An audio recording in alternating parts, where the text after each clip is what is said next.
بەکارەی مەدخەلی بڵێن ئەرێ تۆ بریکاری خوای گەوری لەسەر زەوی ئەڵێ خوای گەورە فەرمێ وما خەلەقت الجن والإنس إلا ليعبدون آمنا بالله سورة آياتك لسورة الذاريات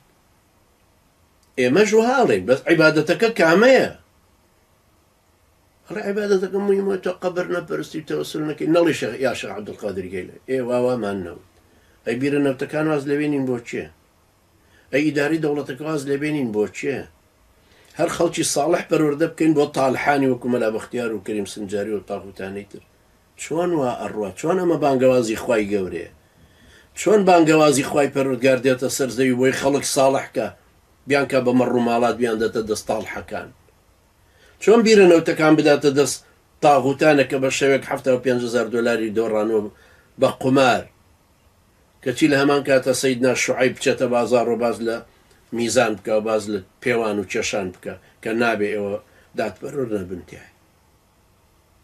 چۆن ئەمە وابزانین ئەمە وەزیفەی ئێمە نیان بیرە نەوتانە بکەنەوە بەردەستی مسلمانی صالح إن الأرض لله يورثها من يشاء من عباده يورثها عبادي الصالحون لآياتي جيتر كامي عبادة صالحان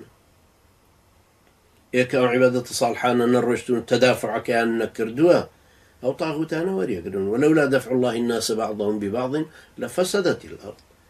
أو هم قندلي خراب كاري وفسادك لكردستان دروز بس نتيجة كيتشيا نتيجة نماني شكا كي دستي مسلمان ونماني جهاد وخو بقوة نكردنويت تا نتيجة البوكانو وخوسانو أوش نتيجة كي بينا فتنة وفساد كبير